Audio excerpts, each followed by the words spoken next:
Hello everyone and welcome to this walkthrough of the text guide with me and Mr. RJTV. You get some flames. Hey buddy, how are you doing? I'm doing pretty good. How are you, bro?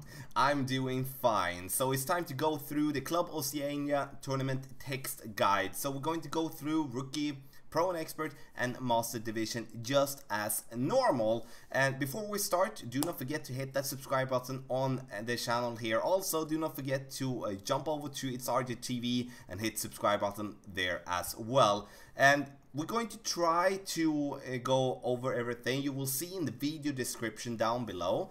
And if you kind of like, okay, I don't care about hole number 1, I want to listen to hole number 2 instead. And you will see the direct link to the talk about hole number 2 in the video description down below. If you do want to be able to be in and compete to win some gems, you can check out the video that it says in the title description, competition time. You will have to guess how many birdies I will get with my main account in Master Division through the tournament, and 5 winners will get 1200 gems. So, okay, I think we're going to get started here directly, and we do have like a mix of hole. First and foremost, I want to ask you, RJ, how do you feel about these holes that we're going to play? I'm really excited. 2 of my favorite holes are in this are in this tournament, so I'm really excited to play. I'm glad they brought them back. Boom, awesome. So then I'm very excited. Pay attention if you're listening to. There are a lot of tips that is coming up. If you do have any questions, make a comment in the comment section down below. Yeah, so hole number 1, par 4. I think we can go for green here. I want to hear, how do we play this one? This is a shot, especially since I'm covering Rookie, where you can easily get onto the green in 1. Being it's a par 4, that means eagle opportunity right off the bat. We generally in Rookie have favorable winds. They're not too strong, but you know, neutral at best. So I would take the white line with my extra mile. We'll remember we have lower level extra miles. Even if you have an upper level extra mile, you might just need to watch your top spin a little bit. But I would go with a power ball, and I would blast that ball to hit the island right where you see that first square on the island, and then the top spin should plow you through the rough. And if everything works great, you will go right onto the green for a nice easy putt or a possible chip. If for whatever reason we don't have a favorable wind or you don't have the club to go, I would simply just say the black line is a very safe line, but I would also call that the birdie line instead of the eagle line. Yeah, couldn't agree with you more. And we go up to Pro, Expert and also Master. If we take Pro and Expert first, you will be able to reach to the island with crosswind. And also when it comes to tailwind for the second tee. Master, you will have to have some type of tailwind, otherwise you will not be able to reach for the island. I do have my hopes that we will get that type of wind, otherwise this hole is going to be just a, I would say, boring birdie hole. To just play ourselves up to the right and then try to chip it in from close range. The thing that we'll need to have in mind is to not use too much topspin here. It's like it's a big green, which means like we have a lot to play on. But if we reach like just to the beginning of the green or to the end of the green, we will have a putt which is impossible to make, even though we max overpower our putt. So I would say somewhere in between 3 to 5 bars of topspin, and then use overpower instead to kind of give you that more distance that is needed. So instead of going without overpower and going with max topspin, if you do have a club that has like 6-7 bars of topspin, so take away a couple of bars, use overpower instead, so you're not like bouncing either like too far or just getting on to the green. If you're going too far, you risk going out of bounds as well. But technicalities really. But we should absolutely try to go for the island if we're having the wind for it, otherwise play it safe. Hole number 2, Gokasho Bay on like Asia Pacific, tour number 3 and tour number 8. So it's a par 5. Can we bag the albatross here? Definitely, because a rough bump is in play, and I feel anytime there's a rough bump, you should be able to get within about 1 or 2 yards of that hole, and sometimes you're going to have a drop. what I like to do is I like to follow that black line. So your ball is going to first make contact with the green where you see the first black line, black square. I use a side spin ball here. I put full left side spin on, top spin, and a little bit of curl. Depending on what club you have, you might have to full curl it. If you have one of the lower level extra miles that don't have the maturity to have the full curl yet, that will put you up towards the top, I believe maybe just a little north of the black box there, setting you up for a beautiful second shot. Use that rough bump and get yourself an albatross or an eagle. Nice start if you get 2 eagles. What do you say? That would be really good. It's like, if we could order that, I would take that, absolutely. I think like the black line is definitely the way to play it. It doesn't really matter which division you're actually playing in the tournament. The white line is there if we are from, especially from the second and from the 30, if we're having a very difficult headwind, because then we will be having a trouble to get over the rough, because there is a big piece of rough to go over on the right side. But having some type of just a small amount of headwind or like crosswind or just tailwind, then we have no problem to reach over. The thing to have in mind is like while bouncing out over according to the black line is that it could put you in between clubs, and so go either short or go long. It's like we do either want to play with our long iron in max distance or the wood club in minimum distance. Those are kind of like the 2 ways that we want to play it there. I would go with a power ball, like playing from the second or from the 30, which means like a Titan or a Kingmaker. Maybe in Master, if we're having some crazy tailwind, then I would go with a Bandera actually, to give ourselves some room with less wind for our second shot. But definitely an Albatross hole. I like this one big time. So hole number 3, another one of the Cashew Bay. I call this a birdie hole, but is there a way to make an hole-in-one here? Absolutely, and I have done it in the past in a tournament, taking the blue line. Yeah, it's blue. 100% blue.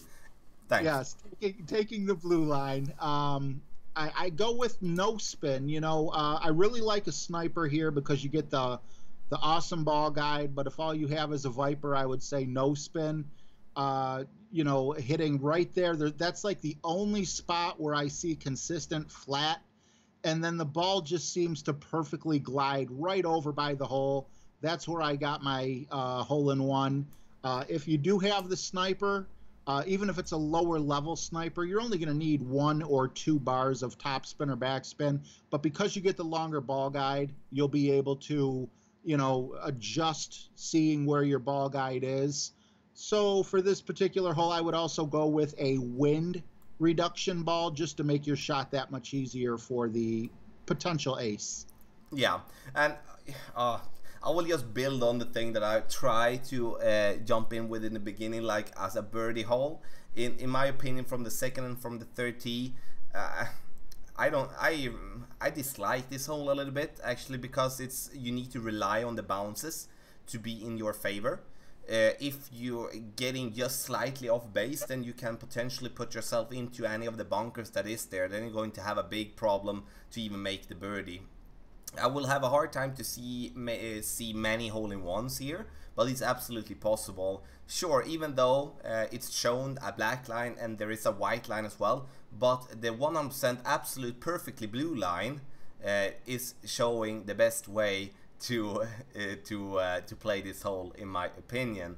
And it plays the same from the second tee. We're going to play, or sorry, the difference from first and second tee is that you're playing with a long iron from the first tee, wood club for the second tee, and depending on the ball that you're using from the third tee, it's either a wood club in max distance or a driver in minimum distance. So if to pick a bag for let's say Master, you pick a quarterback, or you pick the sniper as clubs, and use a wind resistant ball if you do have to, because you do want to minimize the risk of going, like, yeah, again, into any of the bunkers. Take the birdie, be okay with the birdie. This is not a hole where you should be chasing the hole-in-one. Focus a little bit more about the other holes, in my opinion. So, hole number 4, and now we go over to the Namhe Cliffs, and you can find the Namhe Cliffs on Tour 5 for Rookie and Tour 10 for Pro and Expert. So, okay, interesting. How do we play hole number 4? Okay, well, I'm not sure exactly what your the black line or the blue line is showing. I'm thinking it's the blue line is the one that I take. I know it's just hard to figure these things out when whether there's a bounce or a stop. The way I used to play it, and if you have a lower level club, you might want to try to land on the island to the right. Also, wind is going to determine this. However, again, we're playing rookie. We're talking rookie. Oh, I just lost my thing there. Let me put. All right, there we go. We're playing rookie, and because of that, with the favorable wind, we should be able to put full top spin on, full side spin on. Doesn't matter whichever one you have. I'm sorry, am I still live with you? Because my computer's... you absolutely live with me here. Okay, I'm sorry. No worries. I clicked the wrong button. I'm sorry. But anyway, yes, I love to jump. Your first bounce hits that island. Your second bounce rolls down that hill, probably about where that blue box is. I would bring the Hornet and try to chip in, get yourself a nice long chip in there, with the Hornet, or at least very close. So sorry I rambled. I was seeing things pop up on my screen and freaking out. No, that's the way to take. Yeah, no worries. That is how it's supposed to be before a tournament. We're going all haywire. So if we play this one from the second tee or from the third tee here, of course, as RJ said, the wind is going to decide basically everything. The last two tournaments we have had this hole, we have had massive tailwind from second and third tee, so we were able to actually bounce on the island to potentially actually put ourselves on the green if you're having enough topspin on your drive. If we are having tailwind this time around again, I suggest that you use a big topper if you're playing from the second tee. If you're not having an Apocalypse level 6 or 7 or a Thor's Hammer level 6 or 7, because the topspin is the thing that we do want to have. If having any other type of wind than tailwind, then we need to play with either black line or white line. Then I want to make it clear for those that will just listen and not read the text, guys. The black line is supposed to mean that we play to land on the island. The blue line is to bounce directly onto the fairway after. So if we're having side wind or like crosswind or headwind, then we try to land it on the island. If playing in Master, having some type of like headwind, then we will not be able to reach for the island. Then we need to play according to the white line. The white line is there as well if you, for an example, it doesn't matter which division you're playing, but if you feel unsecure of playing on that island, because it could be tricky sometimes to actually go there, bounce over or not, doesn't really matter, but could be a bit tricky, then the white line is there to kind of show that, okay, now we need to go full blast, we need to use a club with a lot of topspin, then we need to use a wood club with a lot of distance for a second shot, then we can still reach the green in 2. It's just going to be a tiny little bit harder actually, especially for the second shot. I would pack my bag with clubs with distance. Again, the only difference would be if we're having some type of tailwind, then I'm going to pull off the big topper in Pro and Expert if I'm not having, again, the clubs that match the topspin. Hole number 5, we roll over to another Namhe Cliffs hole, and I would say this hole hasn't been featured that much in the tournament, but I don't know, do we like it or do we dislike it? I like it because I know it, and what I mean by that is, if you overshoot this hole, even just the slightest bit, your ball is going to roll pretty far away. I've lost quite a few shootouts in this before because that's happened to me, so I learned my lesson. And what I like to do, being the par 3 here, go with the Saturn or Backbone, something with a decent ball guide, and you want to put as much backspin as you possibly can fit, so you do not clip the rough, and this will hopefully get your ball to stop just in front of the hole. If you're rolling beyond the hole, your ball's going to go your ball's going to go bye-bye. It may still be on the green, but it's not going to be the easiest putt, or you might even go onto the, well, probably not the rough, but, you know, the fringe or whatnot. So I guess about 4 bars of backspin should be right about where the norm is, right where that black box is. Jump it right on over and, you know, watch your opponent sweat it out with the harder putt while you're right there, or maybe you'll even get an ace. Yeah, and I totally agree, and I'm very happy that you described the way to play in Pro and Expert for me, then I don't have to take that. So I'm going to take Rookie and I'm going to take Master instead. So it's going to be some slight differences there. Like if you're playing Rookie, you're going to play with a short iron. This is the only shootout or like par 3 in the game that you're actually going to play with short iron. So it's not featured that much. So we're going to play that this shootout with max half a bar of backspin. Otherwise we're going to play with no backspin or no topspin whatsoever. Then we're going to go and get a decent roll. We're not going to go too far, we're not going to go too short. The only way I would add maybe a tiny little bit of topspin would be if we would be having like 5 miles per hour in headwind, but that will not be that featured. I think it will be somewhere in between like 2 and 4 miles per hour. That's just my guess, but that is like when we play for Rookie. When it comes to Master, we're going to play with a wood club here, and then we do want to play with a wood club that do have backspin. Ball guide is very important. As RJ said, we are going to have to stay away from going too far. If we're going too far, we're going to roll down, we're going to have to overpower a putt, and that one we will miss 50% of the time. That's just how it is. So a wood club, Sniper is my club to go with. Guardian for those that use the Guardian instead of the Sniper, but Sniper with that 4.5 ball guideline would definitely help. Think about the extended ball guideline and the compressed ball guideline depending if we're having headwind or tailwind when it comes to Master. So hole number 6, we actually discussed this one just before we started this recording, and we do have 2 lines here, and like, oh, how can we maximize the opportunity here to make the eagle? Well, I gotta tell everyone out there the truth, and the reason we discussed this is because I've always ended up in the rough. So but I've never played it in Rookie.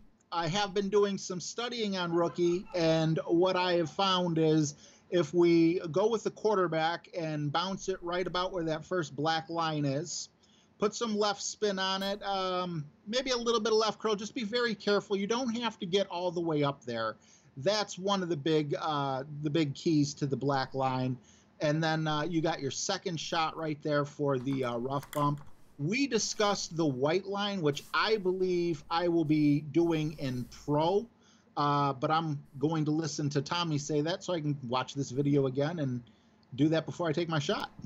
Yeah, and it all comes down to the wind here, in my opinion, though. It's like, if we're having, I'm thinking basically for the second shot here, and if we're having like a wind that will be kind of northeast for our second shot, then it works better for us to play on the left side, but the drive is going to be hard. We're going to have to most likely overpower our quarterback if we're not having some slight tailwind for our drive. Then we're going to have to overpower our quarterback to give ourselves that room with curl, etc. But I like the white line, I really do. It's like with tailwind we can bounce on that tiny patch on the right side with a couple of bars topspin to put ourselves nicely with an open shot with our short iron for the pin. And if we're having some headwind here, we can actually still going over to that fairway piece that we do want to, and that is to use a club with a lot of topspin. For an example, the big topper would definitely be possible to make with maxed out, max topspin, really. But in the end, this is a hole where like you're going for the rough bump for the second shot. I do believe this is one of the easier holes that we do have, but the drive is the key. Put your drive on the fairway, you will have a good opportunity to make an eagle. If you put yourself in the rough, take the birdie, then you will have to be happy with it, basically. Hole number 7 here, and now we do have a par 3 again. I would like to call this one again a birdie hole, and I'm going to give my thoughts in the end, of course, about this one, but I will start with you, my friend. Okay, well, if you belong in Rookie, you probably shouldn't have a maxed out rocket. However, if you do, and if I'm saying this right, I hope not, or would it be a Guardian? Because again, I'm playing Pro and Expert on so many holes, I don't want to take yours again. But anyway, I like to take, yeah, I guess it would either be a quarterback or a sniper, because wind is pretty much the same. I go with the white line and do the rough bump and hope that I can get as close to the hole to actually get it in. I do use the rocket from time to time just to finish that thought with a full backspin, but you know the rocket's got to be near max. But I'm not sure that's a shot that's available to rookies because it's a first tee. So Tommy, please help me clean up the mess I just created. No worries, buddy. And I think the mess is created due to that you will be in between clubs when you play in Rookie most of the time. It depends on which type of club that you're using, which type of ball, and therefore I of course have studied that one down. And if you're playing like with a sniper or you're playing with a Viper that do not have that much distance or like power to say as a stats, then you will have to play with a power 3 ball. For that will allow you to go for the rough bump with your wood club if we're having crosswind or tailwind. If having headwind, then we will still be having to play with our driver. If we're having a big dog, for an example, that do have more power, like let's say it has 180 power that it usually has, or kind of early it has 180 in power, and then we only have to use a power 1 ball, like a navigator, like a quasar, to be able to go for the rough bump with crosswind or tailwind. But again, if we're having headwind, then we need to play with a driver. But in Rookie, like basically every single hole has been tailwind the last tournament, so I do believe we will have some type of tailwind this time as well. When it comes to Pro and Expert, we are either going to play with a quarterback doing the rough bump, or we're going to go with a maxed out rocket if we have one, to go max backspin on the island, like that small fairway piece just after the water there in the middle, and bounce it up to the green. Master, we do play with a Thor's hammer if we have that one. That is because we do want to have the backspin there as well. If not having the backspin on your driver in Master, then you will have to do a double bounce, or you have to rely on the rough bump. The reason I'm not like that pro the rough bump like it normally is that it is an inconsistent bounce. That sometimes it puts you all over the green, sometimes it put you close, sometimes it put it very short, and that is the same really for the fairway bounce. So that is a big reason why I don't see this one as my favorite hole, because no matter how you're going to play, you will not have this like line that you can really dial in for an hole in one. So take the birdie, be happy with the birdie, and focus on the other holes. So again, the par 3s in this tournament, like especially hole number 3 and hole number 7. Hole number 3 and hole number 7 is the same for me, as you know, for the bounce there, no consistency. Take the birdie, be happy with it, and think about the ball that you're using, especially if you're playing from the first tee, being in between clubs or not. Otherwise, Pro and Expert, use a wind resistant ball. Give yourself that help to reduce the wind at least while playing. Hole number 8, we're going to end up with 2 of the Namhae Cliffs holes, and it was a long time ago we played both of them. Hole number 8, I don't even remember when we played it the last time, to be honest. I don't even think we played this one this year. So it's interesting. So I'm very interested to hear your thoughts how to play this one. Well, I do remember playing this hole, and one thing that I always did wrong, I'm going to tell you how to play that way, because that's the only way I've ever played, and that is the black line. Now, in taking the black line, I always put full topspin on and wondered why 75% of the time I was using my rough iron to get onto the green. Not a big deal from terms of, you know, it's easy to reach. However, it definitely lowers your opportunity, say if you were to use a Hornet or a Thorn from the same distance. The reason why I say I was doing it the wrong way, because I believe this tournament in particular is going to reward people who are aggressive. And that white line, if your wins are favorable to do so, which I believe in rookie and pro, you shouldn't have any problems. If you can get on the green, in one, which it looks like that's what the white line is doing, I would definitely have to take that shot. Take your chances. Don't be I don't want to say don't be cheap because it sounds like it's being negative, but use your good balls, because if you place high enough, not only are you going to replenish them, you're going to be upgrading your clubs with a good finish. Yeah, and who will try to go for the green in one if we are having the win for it? Yeah, then it's me. I'm definitely going to try to go for that, and I'm going to, yeah. As for RJ as well, we're going to stream a lot this week that comes, and again, if having the tailwind for it, then definitely try to go for the green. You know, it is risky, I will have to say that, because if you miss it left, then you go out of bounds, and then you are going to have to try again, because you're going to have the tailwind for the second shot as well. But you will be having the opportunity to bounce this one onto the green, or at least very close for a wedge for the pin, and that could be an easy eagle for you. And believe me, if getting tailwind, if you're playing pro or expert, because that is when the wind is going to be enough at least to reach over there. Might in rookie with a berserker ball or something like that, but then you will see people getting that easy eagle, and again, believe me, we will need that eagle to win the tournament.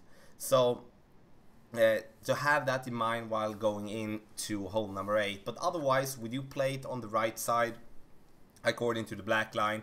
Going to have a long iron in minimum distance, or a short iron in maximum distance, or like medium distance, minimum distance, depending on how far we will reach. No problem to reach from the rough, as RJ said, but we will of course at least give ourselves the opportunity, because if we do decide, like even with tailwind, to not play on the white side because you don't rely on your overpowering skills, then we at least need to put ourselves on the fairway, so we can at least rely on the skills that we do have with our short iron.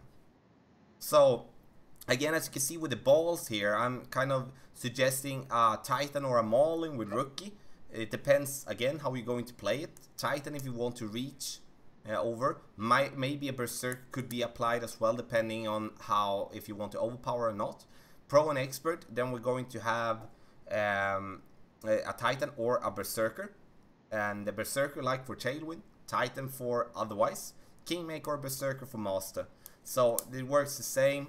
I hope we will get some tailwind though.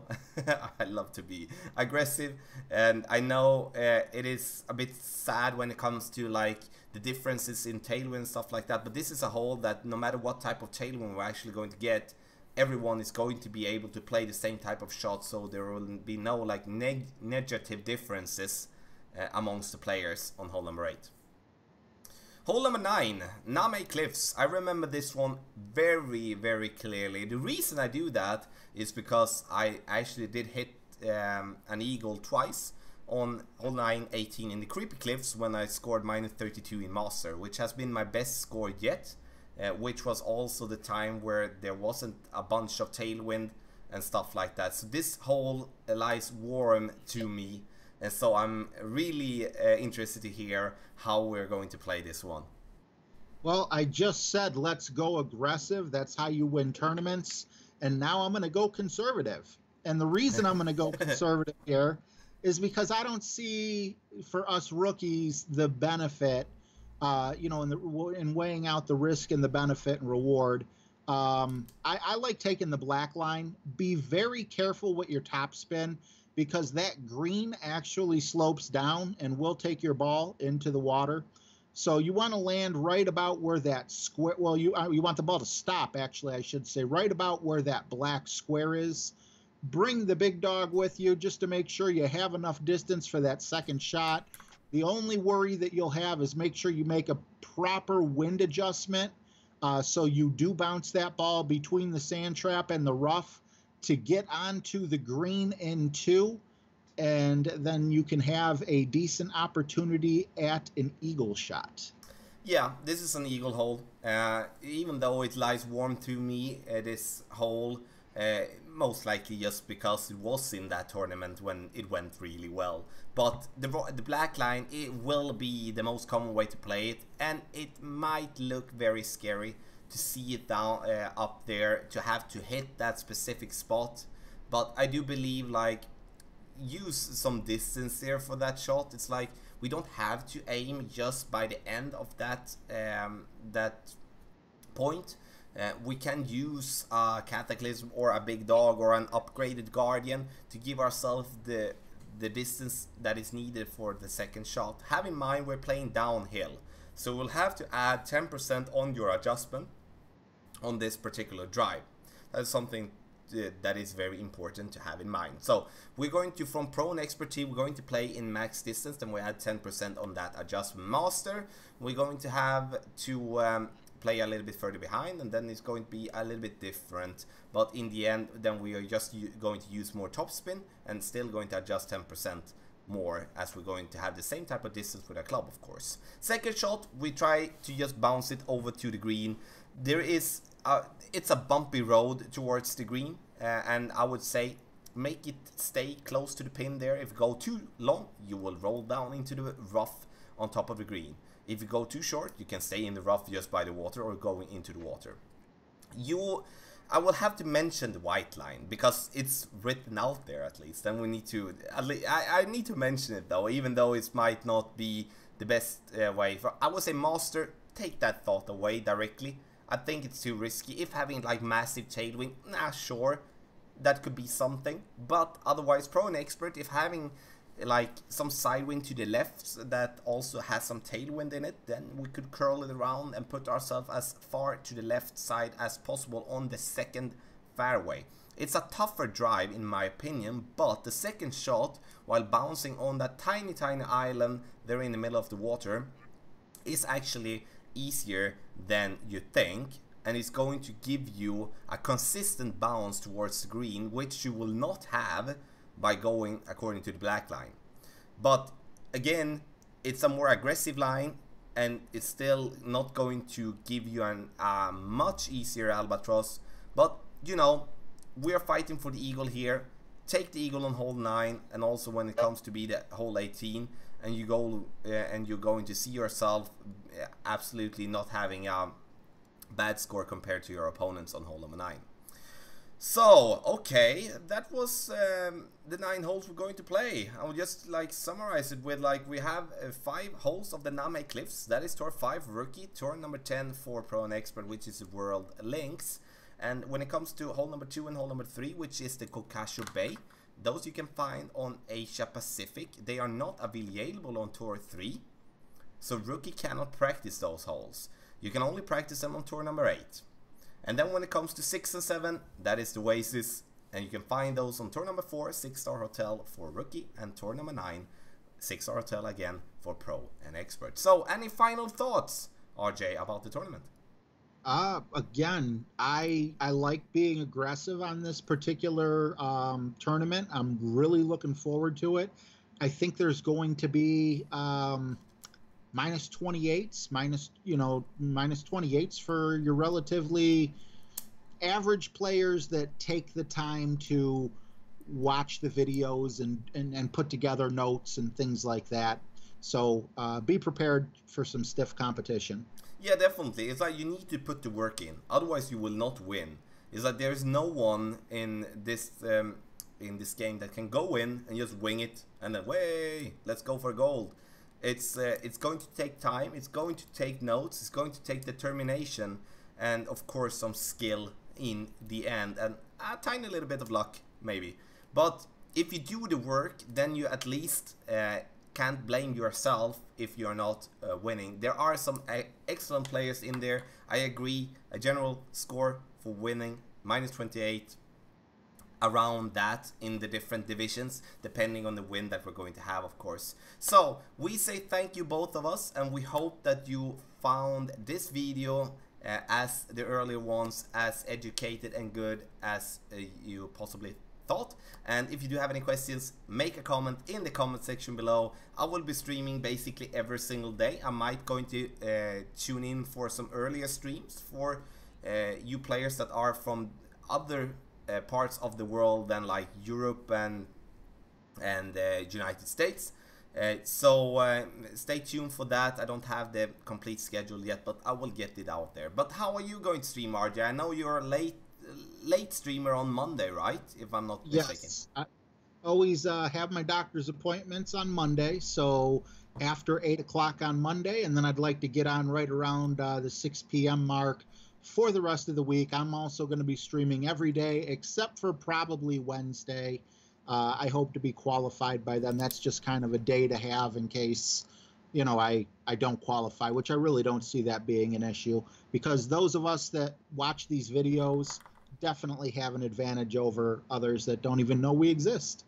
I agree. So thanks a lot, everyone, and let's yeah, I will let you end it as always, RJ. So how do we end it here on the channel? Like that.